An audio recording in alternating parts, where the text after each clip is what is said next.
Assalamualaikum warahmatullahi wabarakatuh. Halo semuanya, kembali lagi di channel Malam Misteri. Untuk cerita kali ini, ada sebuah kisah yang sangat menarik sekali.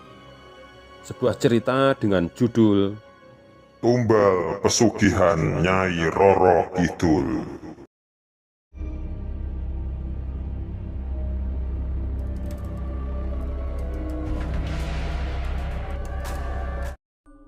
Di kampungku, Pak Suryono terkenal sebagai orang yang sangat kaya. Selain sebagai orang yang kaya raya, Pak Suryono juga mempunyai istri lebih dari satu. Tepatnya dia mempunyai 5 orang istri. Namun di balik kesuksesannya, tersebar berita yang sangat menyeramkan.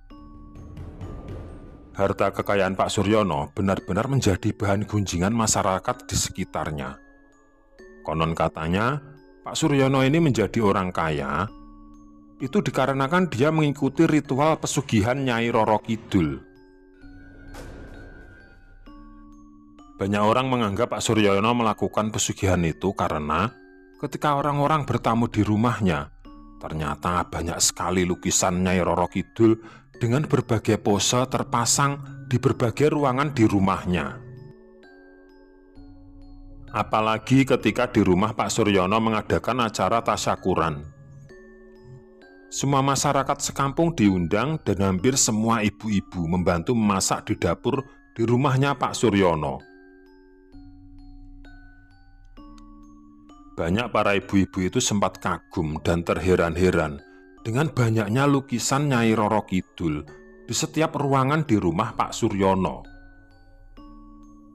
Sejak merebaknya isu itu, orang-orang yang bekerja kepada Pak Suryono banyak yang keluar atau berhenti dari pekerjaannya. Konon katanya, mereka-mereka ini takut dijadikan tumbal. Sehingga sawah Pak Suryono yang berhektar-hektar itu sempat beberapa waktu tidak ada yang mengerjakan. Bahkan rumahnya yang besar itu pun, Pak Suryono jadi kesulitan merawatnya, karena tidak ada satupun orang di sekitarnya yang mau bekerja padanya. Akhirnya Pak Suryono pun banyak mendatangkan orang-orang dari kota untuk menjadi pekerjanya. Sebelum cerita ini saya lanjutkan, perkenalkan, namaku Handoko. Aku seorang pemuda berusia 17 tahun. Diriku lahir dari keluarga yang kurang mampu. Dan aku masih mempunyai 2 orang adik. Yang satu duduk di bangku sekolah dasar dan yang satunya lagi duduk di bangku SMP. Sedangkan diriku hanyalah seorang remaja lulusan SMP. Orang tuaku tidak sanggup membiayai sekolahku ketika aku ingin melanjutkan di SMA. Aku pun berniat untuk mencari pekerjaan supaya bisa membantu perekonomian keluarga dan supaya kedua adikku tidak bernasib sama sepertiku yang tidak bisa melanjutkan sekolah. Aku ingin mereka bisa melanjutkan pendidikannya sampai ke jenjang yang lebih tinggi. Ternyata, mencari pekerjaan hanya dengan berbekal ijazah SMP itu sangatlah sulit. Sampai akhirnya terbesit niatku untuk bekerja di rumahnya Pak Suryono. Pada awalnya, kedua orang tuaku sangat khawatir, bahkan tidak mengizinkan kalau aku bekerja di situ. Namun, aku berusaha meyakinkan mereka kalau aku ingin bekerja sungguh-sungguh dan berniat baik. Aku yakin kalau niat baik dan tidak merugikan orang lain, Tuhan pasti akan melindungiku. Akhirnya kedua orang tuaku mengizinkan aku bekerja di rumahnya Pak Suryono, walaupun masih ada sedikit rasa khawatir.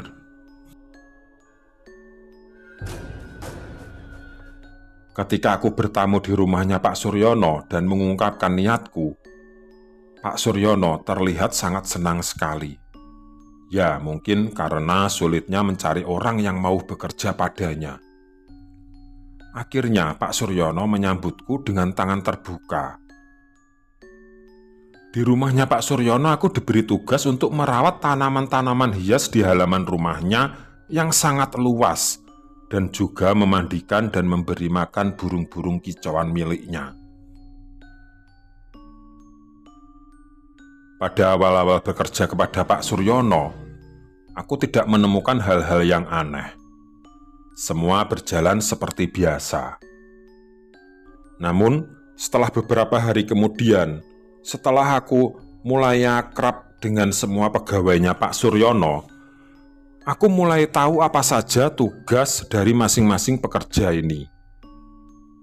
Banyaknya pekerja Pak Suryono ternyata masing-masing mempunyai tugas yang berbeda. Ada 2 orang yang menurutku mempunyai tugas yang cukup menarik perhatianku. 2 orang itu namanya Mbok Mirah dan Pak Katemin. Mbok Mirah ini selain bekerja di dapur, dia juga bekerja di sebuah ruangan yang bisa dibilang sebuah ruangan rahasia. Bersama Pak Katemin, setiap hari Mbok Mirah membersihkan ruangan rahasia itu. Yang boleh masuk di ruangan itu hanyalah Mbok Mirah, Pak Katemin, dan Pak Suryono itu sendiri. Pada suatu hari, Mbok Mirah sakit dan tidak masuk kerja. Akhirnya Pak Suryono menyuruhku agar membersihkan ruangan tersebut. Setelah masuk ke dalam ruangan rahasia, aku benar-benar sangat takjub. Karena di dalam ruangan itu banyak sekali benda-benda yang menurutku benda-benda klasik zaman dulu. Mulai dari meja besar yang penuh ukiran, kursi besar yang juga penuh ukiran, sampai lukisan-lukisan Nyai Roro Kidul dengan berbagai pose terpampang di semua tembok di ruangan itu. Pak Katemin membimbingku bagaimana cara membersihkan benda-benda tersebut. Karena untuk membersihkannya tidak boleh sembarangan. Sudah 3 hari ini, aku bekerja membersihkan ruangan itu. Bahkan ketika Mbok Mirah sudah bekerja, ternyata Pak Suryono tetap memberiku tugas agar tetap membersihkan ruangan rahasia itu. Sedangkan Mbok Mirah disuruh fokus bekerja di dapur. Sementara aku bekerja membersihkan ruangan itu, gajiku dinaikkan sangat tinggi oleh Pak Suryono. Sejak itu, aku benar-benar bisa membantu perekonomian keluargaku. Bahkan kedua adikku pun aku biayai sekolahnya agar jangan sampai terputus seperti diriku. Sampai akhirnya, pada suatu malam, entah itu mimpi atau bukan, aku merasa seperti mendengar suara gemerincing kereta kuda. Sesekali terdengar ringkikan dan derap kaki kuda yang aku rasakan sepertinya sangat banyak. Aku merasa kereta kuda itu berhenti tepat di depan rumahku. Pada awalnya, aku merasa sangat ketakutan. Namun akhirnya, rasa takutku kalah dengan rasa penasaran di hatiku. Rasa penasaran itu akhirnya menuntunku untuk mengintip lewat jendela.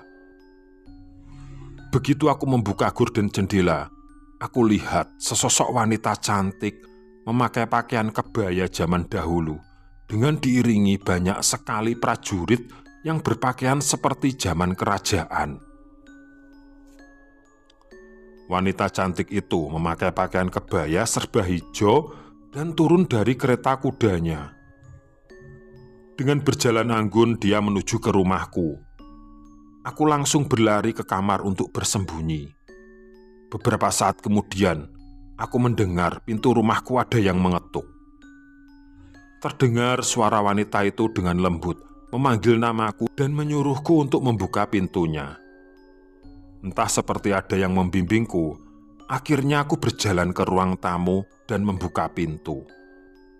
Aku lihat wanita cantik yang berpakaian serba hijau itu memberikan selendang kepadaku dan mengalungkan ke leherku sambil berkata,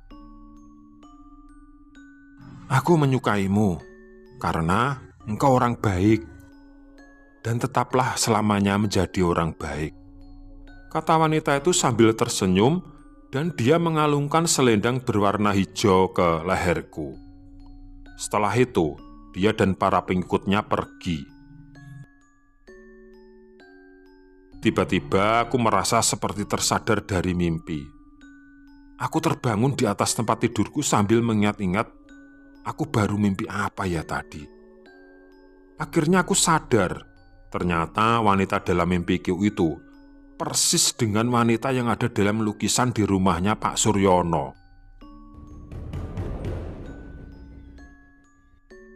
Mungkin dia itu yang namanya Nyai Roro Kidul, begitu pikirku. Aku pun kemudian beranjak bangun dari ranjangku sambil memegang leherku. Dan betapa terkejutnya aku, ternyata di leherku sudah melingkar selendang hijau pemberian wanita dalam mimpiku semalam. Akhirnya aku sadar, kalau tadi malam itu bukan mimpi, itu benar-benar nyata, karena selendang hijau itu sudah melingkar di leherku. Aku pun bergegas mandi dan berniat berangkat bekerja. Begitu sampai di rumahnya Pak Suryono, aku lihat Pak Suryono berdiri mondar-mandir di depan rumahnya seperti menunggu seseorang. Dan begitu sampai di depan rumahnya, Pak Suryono langsung berjalan tergesa-gesa menghampiriku dan memelukku. "Selamat Handoko, ternyata Kanjeng Ratu menyukaimu," kata Pak Suryono. "Sekarang kamu lanjutkan pekerjaanmu membersihkan barang-barang di ruang itu." Walaupun aku belum paham dengan apa yang dikatakan Pak Suryono, aku pun hanya bisa diam, tidak berani bertanya lebih lanjut lagi. Selama bekerja, pikiranku terus terngiang-ngiang dengan apa yang terjadi pada diriku tadi malam. Apa jangan-jangan aku akan dijadikan tumbal Nyai Roro Kidul? Begitu pikirku. Namun dalam kejadian tadi malam, aku lihat tidak ada raut wajah yang menakutkan di wajah sang ratu dan para pengikutnya. Mereka semua terlihat ramah dan tersenyum padaku. Ingin rasanya aku menceritakan kepada kedua orang tuaku mengenai apa yang aku alami. Namun akhirnya niat itu aku urungkan karena aku takut kalau kedua orang tuaku akan merasa khawatir. Akhirnya aku tetap melanjutkan pekerjaanku setiap hari karena aku tetap berpedoman kalau aku tidak mempunyai niat buruk bekerja di sini. Niatku baik untuk menafkahi keluargaku dan adik-adikku. Aku yakin niatku yang baik ini pasti akan dilindungi oleh Yang Maha Kuasa. Namun beberapa hari kemudian, aku mengalami hal yang sangat menakutkan. Di suatu malam aku mendengar suara gemerincing kereta kuda yang tidak lain itu adalah kedatangan sang Nyai Roro Kidul. Namun kali ini suasananya sangat berbeda dengan beberapa waktu yang lalu. Aku lihat raut wajah Nyai Ratu dan para pengikutnya seperti raut wajah kesedihan dan sangat menakutkan. Dan yang lebih menyeramkan lagi, mereka membawa sebuah peti yang tidak lain adalah peti mati. Dan yang membuatku sangat ketakutan adalah tertulis nama Handoko di peti mati itu. Handoko. Iya, itu namaku sendiri. Melihat hal itu, aku langsung berteriak sekencang-kencangnya. Aku merasa ada seseorang mengguncang-guncang pundakku. Ternyata itu adalah ayahku. Aku baru sadar kalau aku baru saja bermimpi yang sangat buruk. Akhirnya aku ceritakan mimpiku itu kepada ayahku. Mendengar ceritaku, kedua orang tuaku sangat ketakutan. Mereka khawatir kalau aku akan dijadikan tumbal oleh Pak Suryono. Akhirnya kedua orang tuaku menyuruhku agar berhenti bekerja kepada Pak Suryono.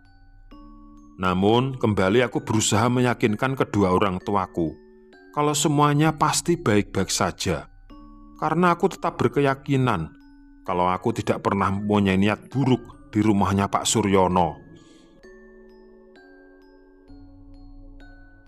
Dan sejauh yang aku ketahui, Nyai Roro Kidul itu hanya mengambil tumbal dari orang-orang yang jahat. Dan aku tetap yakin kalau Tuhan pasti akan melindungiku. Untuk kesekian kalinya, dengan berat hati, kedua orang tuaku mengizinkan aku untuk kembali bekerja di rumahnya Pak Suryono. Sampai di rumahnya Pak Suryono, aku melihat Mbok Mirah dan Pak Katemin sedang duduk dan raut wajah mereka sepertinya kelihatan sangat sedih. Aku pun bertanya kepada mereka, mengapa mereka diam saja dan seperti sedang kesusahan. Akhirnya Pak Katemin berkata, hari ini Pak Suryono sedang pergi ke Surabaya ke tempat istri pertamanya. Aku pun langsung bertanya, lah terus apa masalahnya kok kalian kelihatannya bersedih? Tanyaku agak keheranan. Kemudian Pak Katemin berkata, Pak Sur pergi ke Surabaya karena beliau mau melayat anaknya yang baru meninggal.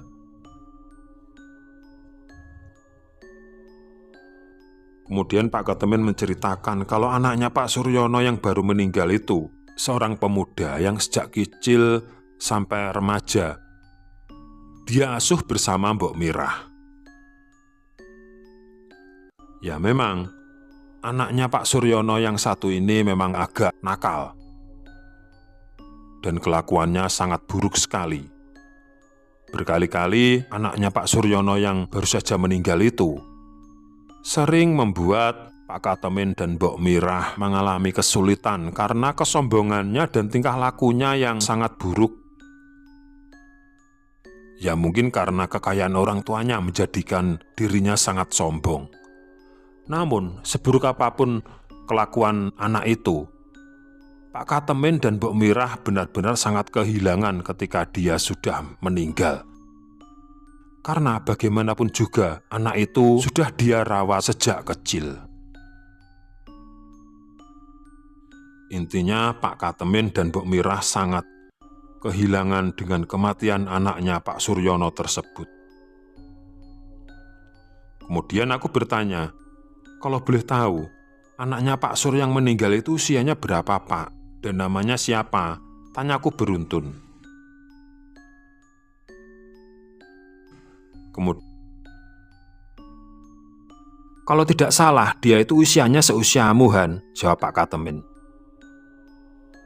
Terus anak itu namanya siapa, Pak? Tanyaku lagi. Pak Katemin pun menjawab, kebetulan namanya pun persis seperti namamu. Pemuda itu bernama Handoko. Aku sangat terkejut sekali mendengar jawaban Pak Katemin. Berarti mimpiku kemarin malam ketika melihat peti mati yang bertuliskan namaku itu, ternyata itu nama dari anaknya Pak Suryono itu sendiri. Aku pun jadi merinding dan ketakutan, namun sekaligus keheranan. Apa benar Pak Suryono menumbalkan anaknya sendiri? Berhari-hari peristiwa itu terus bergelayut di pikiranku. Namun seiring berjalannya waktu, aku mulai bisa melupakan semua peristiwa itu dan aku tetap bekerja di rumahnya Pak Suryono. Entah apapun yang dilakukan Pak Suryono, aku merasa itu bukan urusanku dan bukan hakku untuk mencampurinya. Yang penting aku bekerja bersungguh-sungguh dan berniat baik di tempatnya Pak Suryono. Aku yakin niat baik pasti akan dilindungi oleh Yang Maha Kuasa. Niat baik untuk membantu perekonomian keluargaku. Niat baik agar adik-adikku bisa mencapai pendidikan yang lebih tinggi dan lebih sejahtera dibandingkan diriku. Sekian untuk kisah kali ini. Bagaimana menurut kalian tentang kisah ini? Tulis komentar kalian di kolom komentar. Dan semoga apa yang sudah saya sampaikan dalam kisah ini dapat dijadikan pembelajaran untuk kita semua. Jangan lupa komen, like, dan subscribe. Sekian dan terima kasih, semoga bermanfaat. Wassalamualaikum warahmatullahi wabarakatuh.